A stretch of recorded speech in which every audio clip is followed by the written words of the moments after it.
Hello and welcome back to The Forest and It's a Frankly Harry podcast. It's your Harry host, Frank Weber.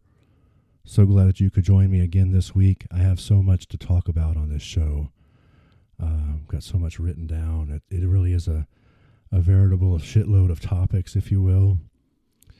The first thing I want to get into before anything else is, as I record this on the 21st, and this show will air on the 30th, this is the first day of early voting in Texas, and this will also be the last episode to drop before the actual election day on November 5th. So I'm going to say just one more time real quick, not going to spend a lot of time on this. I encourage you to go out and vote if you haven't done so already. Realize that there is no perfect candidate if you're not running, and chances are you're not. Don't be a single issue voter. I saw a tweet last night. You could be a single issue voter on certain issues and then ignore the possibility that there could be a World War III coming soon, maybe a nuclear war that could wipe us all out. Maybe it's a little bit of an exaggeration, I don't know, but that issue that you care about so much, the only issue that you care about, it's not going to mean much if we're all gone. So please go ahead and vote, and obviously do your research. See where the candidates fall in terms of your values. And so that's all I'm going to mention there. I'm not going to touch it again in this episode, and hopefully not for, at least a couple of years. One thing that I do want to tell you before we go a little further here, I have a lot of different topics that I mentioned on this show for, what is this? This is now 30 episodes. This is number 30. So I need to tell you, there's so many different topics that I can talk about that relate to human nature, human behavior, and my goal is to try and push our current human nature and behavior into a more positive state. You know, obviously with a backdrop a lot of times of current events, as well as some events that are well back in history. In fact, we're going to talk about that first up today. But that gives me really kind of an endless supply of pretty much anything to talk about. So when I get on a certain topic, think of it in human terms and how we can become better and make our culture better and healthier, and not always have to, do things that we kind of deem unnecessary, like fighting or going to war or treating people badly or anything like that.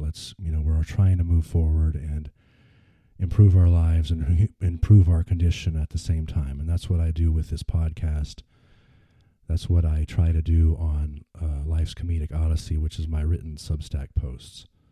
So just keep that in mind going forward.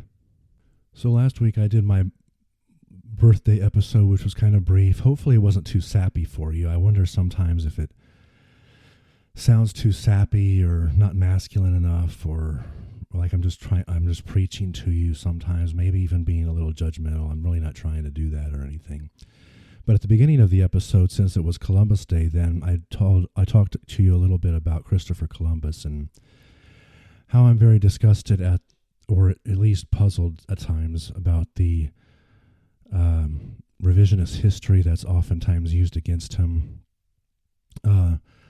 People, of course, accuse him of being a conqueror and a killer and bringing disease over to people who, were just living their lives and supposedly just living their lives in freedom, not having to worry about that stuff and all that.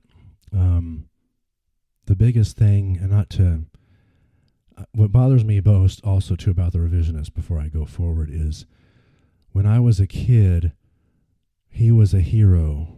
1492, Columbus sailed the ocean blue.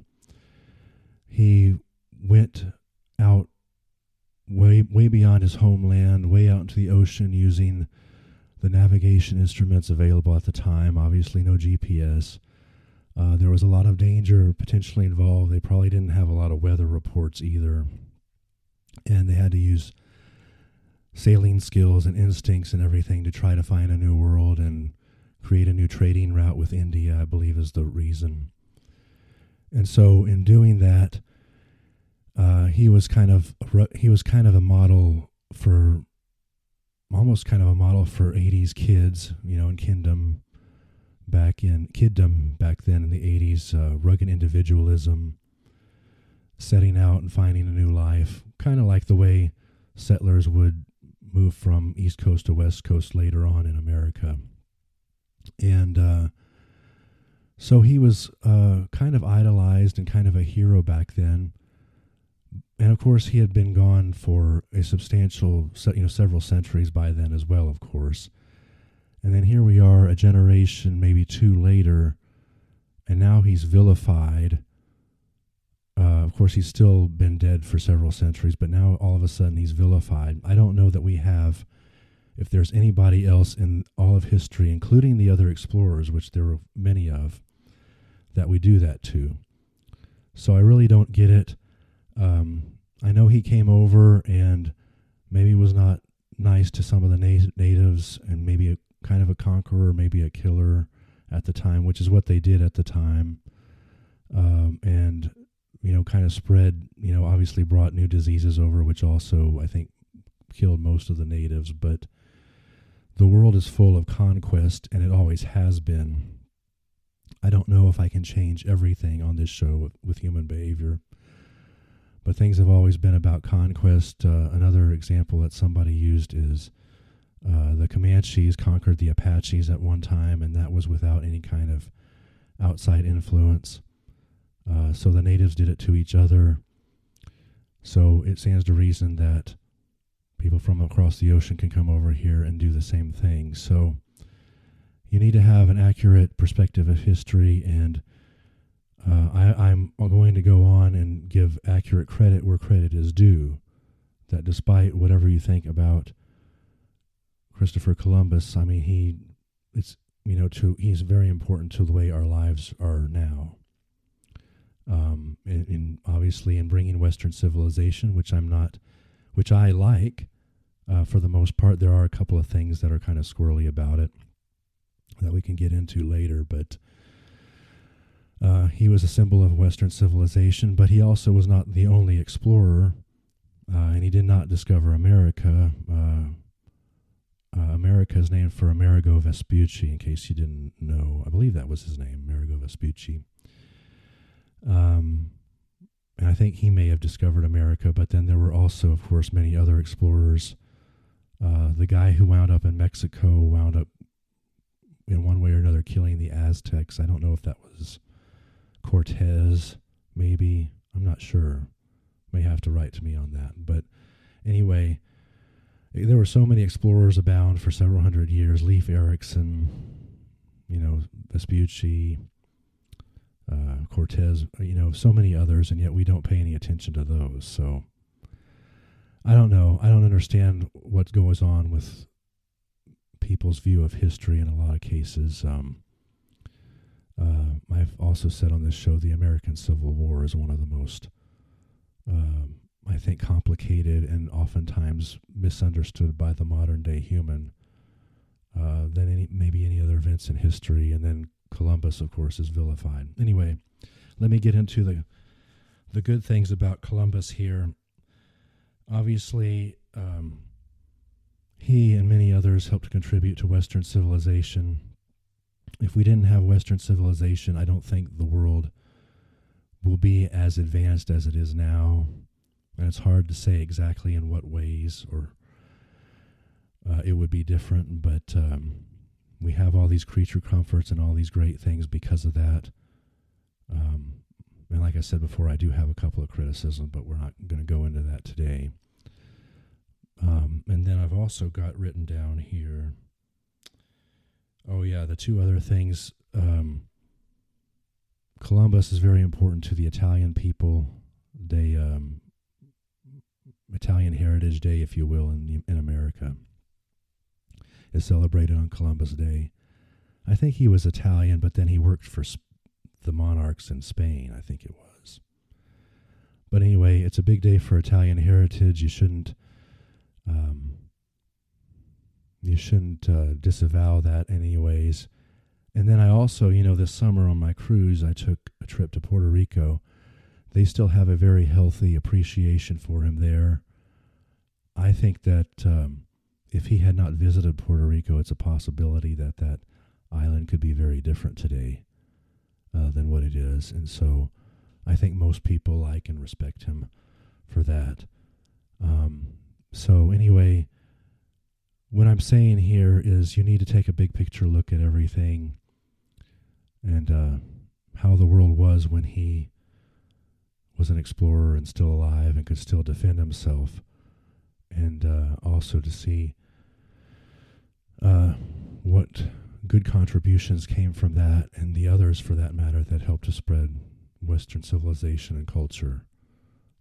Doesn't make any sense to put everything down and to not be thankful for what we have and grateful to the Lord. I know Columbus and a lot of the explorers, they spread Catholicism to the New World. That was part of their mission as well. So look at it in a big picture way, and don't just look at little samplings and things to try and bias you in some other direction. So the other big topic that I wanted to talk about today, I don't normally go into the weeds or too deep with this. I'm really not going to go that deep here either, because I just wanted to talk about a couple of college football games over the weekend. They're kind of in stark contrast to one another, and I don't really, like I said, do a lot of Sammy Allred, the late Sammy Allred at KVET Radio back in Austin, said that they didn't like to get into jock yak, is what he called it. And I don't really either, because it's very niche topic. Everybody has their own team and their own team color glasses on, and it's not necessarily going to attract a whole lot of additional listeners on this, and we're actually going to be another week or 10 days out from these games by the time this drops. So, but I just thought it would be kind of fun to talk about this a little bit. My wife and I went, first of all, by the way, this is contrasting two college football games in Texas in different conferences, played at different times on Saturday the 19th, and the human story behind both of them, because there is a human story if you look hard enough for them, okay? But my wife and I, we went down to Lubbock for the Baylor and Texas Tech game. It was homecoming. It was sold out. There was I think there was a fair amount of excitement among the fans because we had been undefeated, and we're in a conference right now that seems to be a lot more open than it used to be. And it's anyone's championship for the taking. But we came off an off week, and I sometimes wonder if the players were listening to their press clips a lot, or were thinking that they could somehow cruise the rest of the way in the season. We were playing Baylor, the Baylor Bears from down in Waco, and they are not a bad football team. I think they still would have beaten us, possibly, if we had had our heads in the game and had been more prepared and motivated. They're not a bad football team. They just had some bad breaks, but they had not had a conference win yet, and so they were desperate. And you also had two head coaches on each sideline that knew each other a little bit, which is dangerous as well. And our guys they came out, they seemed very disinterested, like they didn't want to play very well, and Baylor almost scored 60 points on us, which, I don't know, there was a time 20 years ago when we were scoring 60-plus points on them every year. But anyway, it was, needless to say, a very disappointing game from my perspective. And, like I said, congratulations to Baylor. I like a lot of the Baylor folks. They seem like good fans, and I wish them luck the rest of the way. I just can't get over our football culture here at Tech. And I don't I don't know where to begin. I tend to think that there are behind the scenes power struggles between administrators and big money donors, and who kind of controls. They shouldn't really control the football staff, but they want to control them anyway. And you have a situation where about half the fans, they believe in the Texas Tech motto, "From here it's possible," meaning that the sky is the limit on potential success if you have the right ingredients. And I tend to be part of that group. But then there's a lot of people who are also very satisfied with mediocrity, 6 to 7 win seasons and a minor toilet bowl, if you will, to go as a reward over the holidays. But there's so many bowl games now that it doesn't really matter as much to recruits with all the other things that are going on in college football now, with NIL and NIL money and transfer portals and the ability to leave after one season if they want to, and that sort of thing. Anyway, my point is here, as a university, Texas Tech can do so much better in our football program. I just don't understand why we just don't do it. Mediocrity is a very difficult thing to overcome because it feels like you are about to turn the corner and on success, and it turns out that you're really not that close. And we found that our all-time win percentage is around 54%, which means that we have not had a lot of stellar years where we've won 10, 11 games, something like that. We also haven't had many years where we've only won 1 or 2 games. And I don't know how we climb out of that mire. I mean, we just need to, I'm not saying necessarily to fire anybody yet. We still have 5 games left this season, but, there has to be, everybody needs to be on the same page, and everybody has to be able to do their jobs. Primarily our head coach, Joey McGuire. That's what I'm going to say here, because I have a platform, and I think talking about football is fun, even though, like I said, it's jock yak. Baylor wound up winning by 24. The game honestly wasn't even that close. But the most disappointing games are those that you feel like you could have prepared game-wise and mentally so much more than you did, and then your team just doesn't show up. Those are obviously so disappointing. I don't know if I can sell my Colorado tickets or not now. It's going to be, because those have been that's been sold out for a while and going for a pretty penny. I don't know. I guess we'll have to see. But anyway, as is often the case, I credit God with comfort me in my time of despair the other night.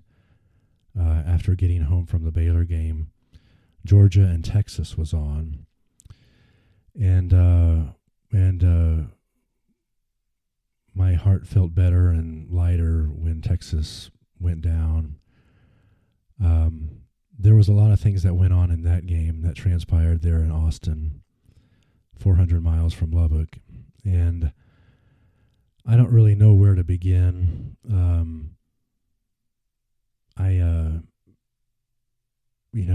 The teams like A&M, like teams like Texas A&M and OU have been telling the rest of the SEC to expect a lot of things like this from Texas. Texas has a good team, by the way, but it doesn't necessarily mean that they're on their way to a national championship or are going to get through the SEC unscathed. Georgia is a very, very good team that has won some very big ball games. In fact, a national championship was that 2 years ago, I think it was. They beat the shit out of TCU, I think. Anyway, even though they have dropped off a little bit from those times, they're still a very seasoned team that's used to playing in front of 100,000 fans and winning some big ball games. And they went to Austin and won by 15 points. In fact, they had twice as many points as the Longhorns. And there was one point during the game where I can't remember exactly what the score was at this time, but the Longhorns in officiating and home cooking there really took over. And I may be getting the sequence of this wrong, but apparently there was some sort of pass interference that I think was officially called against Texas. So I think that's, if the officials had already conferred and decided that that's an appropriate call, then you can't take that back. It's not reviewable. And then I guess that's when the fans pelted the field with water bottles. I don't remember the exact timing there, but their fans have accused us at Tech of being classless and rushing the field and doing terrible things to them when they came to Lubbock. But there they are, throwing water bottles on the field, very, very upset. And then apparently the call somehow got overturned, which is something that we saw quite a bit of in the Big 12 before when we were playing Texas. They would get a lot of favorable calls and sometimes non-calls. Like somebody tweeted a picture of Texas apparently having a hold in the end zone, which is technically a safety. Well, not technically, it is a safety, so it should have been 2 points for Georgia, but usually you don't pick up a flag for pass interference, although we have seen very bizarre things having to play Texas back in the Big 12. It wasn't enough to have a team that was talented and ready to go and could play them and hold their own with them. You had to fight against the officials as well. And that's basically what Georgia found out the other night. We just saw so many bizarre things there. Anyway, what's funny, though, too, is that Texas apparently has been fined $250,000 by the SEC for unruly fans, and some of the people that they identified have apparently had their tickets revoked. Mostly students, but it seemed like it was happening all over the stadium there on that call. But anyway, I just wanted to say this because Texas, as a fan base, they're very entitled. They believe that they're the best in the world every year and that they always should get their way. I don't really know who controls the officiating. I don't know if it was them greasing their palms or trying to control them through the conference, which is what happened back in the Big 12. It might even be ESPN because Texas is such a media darling all the time. ESPN, by the way, is they have a diabolical plan to try to mold college football into their own image and probably create one big super conference of teams that are the haves versus all these other teams that are have-nots. And even if you invite some of the have-nots to the college football playoffs, the chances that the haves are going to win are still pretty substantial.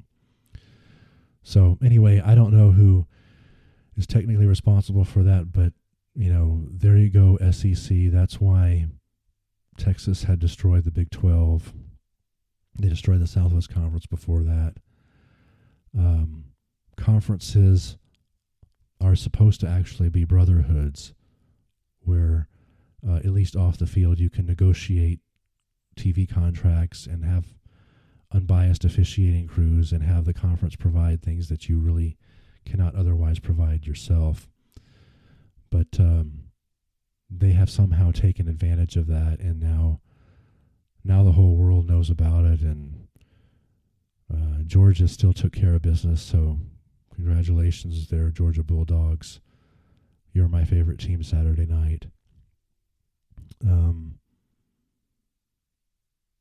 Hopefully that's making a lot of sense. You have to work for everything you get in this world, including team sports. And the other point that I was saying, though, I can't remember when that pass interference call was made, but if this had gotten down into the waning moments and it was less than a one-score game, meaning less than 8 points, I would imagine you would have seen some other squirrely calls to try and give the Longhorns some advantage. But I don't think that happened. I think Georgia still took care of business, and college football all over the place is is really crazy this year. I wish there was more of there is a lot of parity, parity. I don't know if that's really good in a lot of situations. It's not really that good in terms of rankings because teams wind up having more losses than they otherwise might have had because of it. I prefer the other parody, parody, like when people parody a work of art, like a Mel Brooks movie. Blazing Saddles parodied Westerns, History of the World parodied history, Spaceballs parodied Star Wars, Robin Hood parodied Robin Hood. That's the parody I like. I know it's spelled different, but we have a lot of parody in sports. My point is that anyway, the fan bases at Texas Tech and the fan base at Texas, I almost said the wrong thing, are two totally different and maybe two totally different in extreme ways. So that's the point I'm trying to make. Hopefully I'm not rambling on too much. I think I ramble on a lot on this show. Anyway, I guess that's about all that I'm going to share on those two. I just wanted to give a little bit of a take on those. Obviously, I would love to hear your comments and thoughts, and shoot me a line. Just love to hear from you. I want this to be more interactive than it has been. Leave a comment, send me a DM, hit the subscribe button, and tell your friends, family, coworkers, everybody about the show here.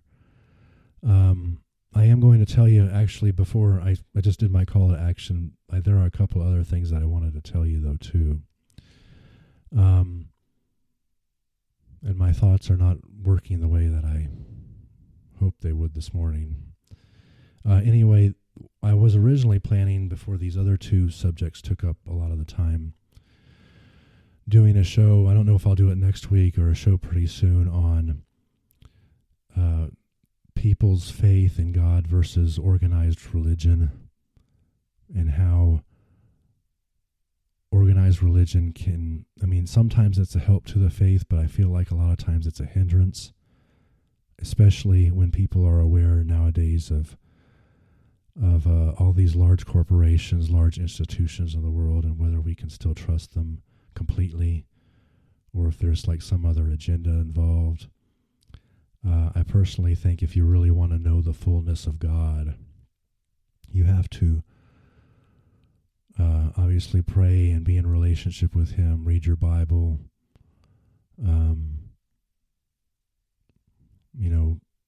earnestly and honestly and all the time seek Him out, and He will reveal so many things to you that no church or no single preacher is really going to reveal to you.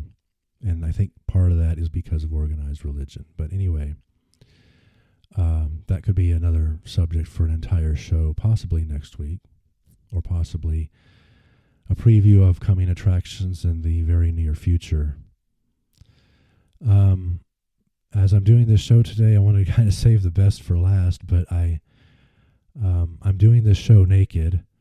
Now, there's no video of this show yet, but I am constantly thinking of incorporating it.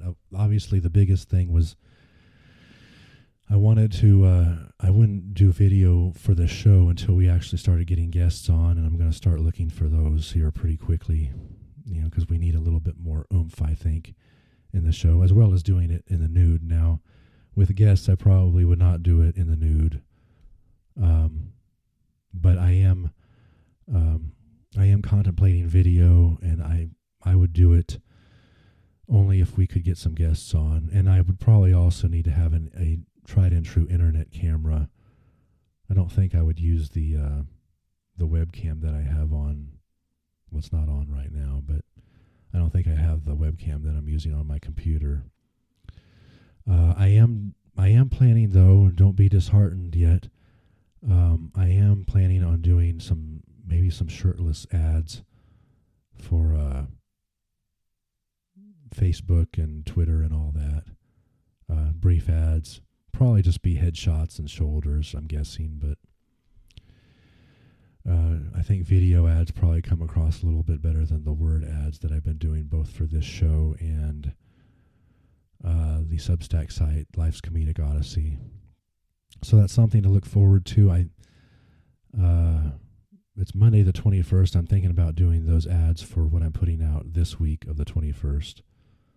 Of course, this show won't be out till the 30th.